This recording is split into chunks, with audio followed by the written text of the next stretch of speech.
Assalamualaikum warahmatullahi wabarakatuh. Nama saya Rina Agustina, NIM T 2019, kelas Tadris Biologi 4. 1. Hadis menjadi penjelas atas ayat-ayat Al-Quran yang tidak sepenuhnya dipahami umat Islam, sebab ayat-ayat Al-Quran tidak hanya berisi ayat yang qat'i jelas, tetapi banyak pula yang zani samar, sehingga membutuhkan penjelasan terperinci. Salah satu contohnya adalah sholat. Banyak ayat Al-Quran yang mengungkapkan perintah sholat. Namun bagaimana sholat itu dilakukan, hal itu tidak dijelaskan secara perinci. Dari sini Nabi Muhammad SAW menjelaskan bagaimana sholat harus dikerjakan. Sholatlah kalian sebagaimana kalian melihat aku sholat. Hadis riwayat Bukhari. Nomor 2, tidak semua orang memiliki kemampuan kembali pada Al-Quran dan hadis, terutama bagi orang awam yang sedang semangat-semangatnya belajar agama. Maka bagi orang awam penting untuk mendengarkan firman Allah berikut ini. Fas'alu ahlad zikri in kuntum la ta'lamun. Bertanyalah kalian kepada orang-orang yang ahli, yaitu para ulama jika kalian tidak cukup mengerti. Nomor 3, 1. Senantiasa meminta perlindungan kepada Allah. 2. Berikhtiar dengan melakukan pencegahan. 3. Bertawakal kepada Allah. 4. Yakin kepada Allah akan kesembuhan. Nomor 4. Ta'alamu wa'alamu wa tawadu'u limu'allamikum wa layalau limu'allamikum. Belajarlah kamu semua dan mengajarlah kamu semua, dan hormatilah guru-gurumu serta berlaku baiklah terhadap orang-orang yang mengajarkanmu. Nomor 5. Saya mengetahui apa yang sebelumnya tidak saya ketahui tentang hadis dan hadis tarbawi. Dan saya tidak hanya memahami tentang biologi tetapi juga memahami hadis-hadis dan tarbawi. Assalamualaikum warahmatullahi wabarakatuh. Saya Musrifah Oktaviani, NIM T 2019-8148, akan menjawab pertanyaan UAS Ilmu Hadis. Soal pertama, yakni bukti bahwa hadis adalah penjelas dari Al-Quran ialah seperti peristiwa pada saat wukuf di Padang Arafah 9 Dzulhijjah tahun 10 Hijriah, yang mana Nabi telah bersabda, telah aku tinggalkan kepadamu 2 perkara, dan tidak akan tersesat kalian selamanya bila berpegang teguh kepada keduanya, yakni kitabullah dan sunnah Rasulullah. Sehingga dalam hadis tersebut telah dijelaskan bahwa pentingnya kedudukan hadis sebagai pedoman bagi umat Islam bila menemukan hal-hal yang belum jelas dalam Al-Quran, yakni menjelaskan kembali yang sudah dijelaskan dalam Al-Quran, lalu dijelaskan kembali, diperinci kembali oleh hadis. Untuk soal kedua, menurut pendapat saya, orang yang selalu mengatakan semua kembali kepada Al-Quran dan hadis itu benar. Bahwasanya Al-Quran dan hadis yang sudah kita pelajari merupakan pedoman kita yang sudah dicontohkan oleh Nabi dalam riwayat hadisnya. Dan untuk soal nomor 3, solusi dalam Islam untuk menghadapi pandemi corona ini, yakni kita harus mempraktikkan gaya hidup sehat seperti memakan makanan yang halal dan baik. Terus kita tidak boleh memakan yang berlebih-lebihan, dan juga kita harus menjaga kebersihan lingkungan, kebersihan diri sendiri seperti senang berwudu, bersiwak, menggunting kuku, dan menjaga dan membersihkan lingkungan sekitar. Untuk soal keempat, yakni hadis tentang pendidikan.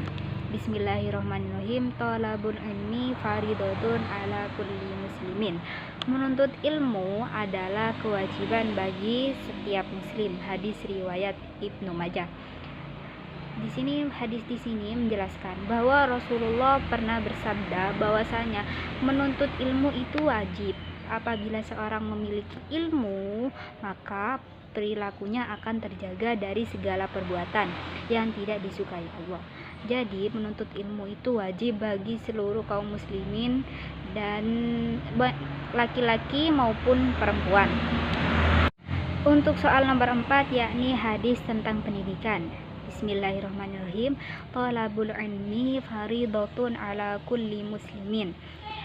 Menuntut ilmu adalah kewajiban bagi setiap muslim. Hadis riwayat Ibnu Majah. Di sini bahwasanya Rasulullah pernah bersabda, menuntut ilmu itu wajib bagi kaum laki-laki maupun perempuan. Jadi menuntut ilmu itu tidak memandang umur ataupun yang lainnya. Jadi semuanya itu harus wajib, harus mempunyai ilmu.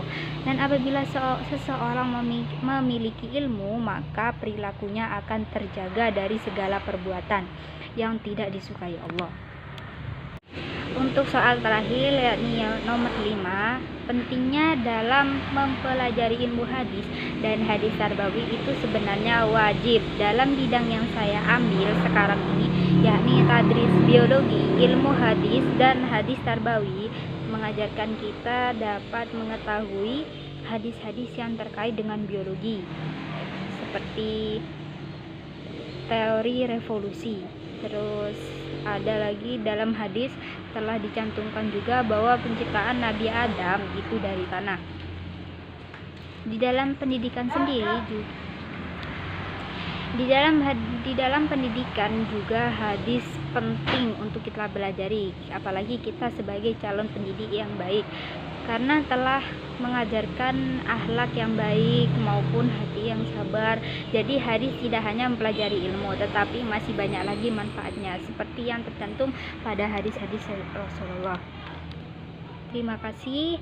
Apabila ada kesalahan dari awal sampai akhir menjawab pertanyaan ini, saya mohon maaf. Wassalamualaikum warahmatullahi wabarakatuh. Assalamualaikum warahmatullahi wabarakatuh.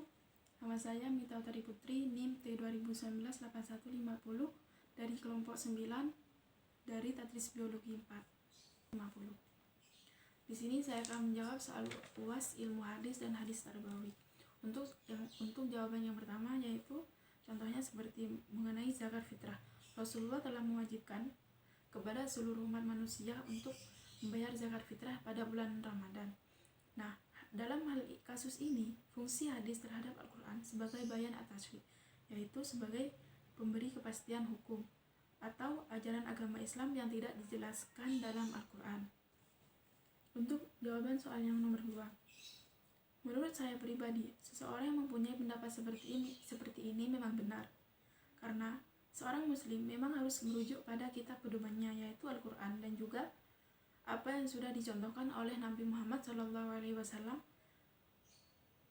melalui riwayat hadis. Namun perlu diingat, tidak semua orang yang memiliki kemampuan berpikir seperti ini, terutama bagi kaum awam. Bagi orang awam yang tidak memikirkan untuk belajar dan kemampuan akademik, intelektual, tidak secara langsung untuk kembali kepada Al-Quran dan hadis. Akan tetapi mereka memilih dengan mengikuti para ulama yang memiliki kapasitas untuk kembali kepada ajaran Al-Quran dan Sunnah ataupun ilmu hadis. Dengan demikian, hal tersebut bisa dikatakan dengan tradisi bermadzhab, yaitu mengikuti orang yang dipercayainya.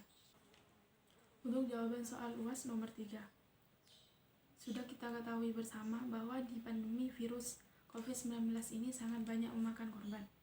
Dalam hal ini, Islam menyarankan kepada seluruh umat agar menjaga imunitas masing-masing.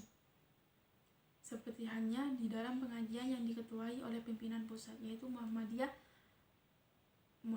Agus Taufikur Rahman. Dalam pengajian ini, beliau menyampaikan bahwa saat ini umat manusia berada di dalam suasana pandemi global. Beliau menerangkan, dalam keadaan wabah seperti ini, upaya yang harus dilakukan adalah tetap merawat sikap yang benar. Beliau menerangkan bahwa COVID-19 ini secara keilmuan lawannya adalah sistem imunitas manusia. Jadi, pada intinya Islam menyarankan kepada seluruh umat untuk menjaga imunitas masing-masing dan menjaga kesehatan, seperti halnya mencuci tangan, memakai masker, dan lain sebagainya. Untuk soal UAS yang nomor 4, A'udzubillahi minasyaitonirrajim. Bismillahirrahmanirrahim. Wa man salaka thariqan yaltamisu fihi ilman sahalallahu lahu bihi thariqan ilal jannah. yang artinya barang siapa yang menempuh satu jalan untuk mencari ilmu, maka Allah akan memudahkan baginya jalan ke surga. Maksudnya adalah menuntut ilmu adalah suatu kewajiban bagi umat Islam. Dengan menuntut ilmu akan mengantarkan kita untuk mempelajari ilmu yang lain, yang dengan ini ilmu tersebut akan mengantarkan kita ke surga. Sebagaimana kata para ulama, kalau suatu ilmu diamalkan, jadi kita sebagai umat Islam harus mengamalkan setiap ilmu yang kita dapat. Untuk jawaban soal UAS nomor 5. Sebelumnya di sini saya adalah bidang atau jurusan biologi. Biologi merupakan bagian dari sains atau cabang ilmu yang berkaitan dengan ilmu alam. Sehingga apa yang berlaku pada bidang sains juga berlaku pada bidang biologi. Jadinya keduanya saling bersangkutan. Dalam mempelajari ilmu hadis, sedikit banyaknya pasti ada hubungannya dengan mempelajari biologi. Seperti halnya di dalam pembelajaran sains atau biologi, pastinya diajarkan bagaimana cara mengkonsumsi makanan yang sehat dan baik untuk kelangsungan tubuh manusia.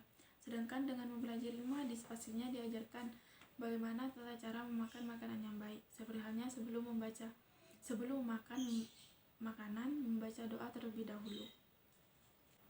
Mungkin itu saja jawaban dari saya. Sekian dan terima kasih. Wassalamualaikum warahmatullahi wabarakatuh.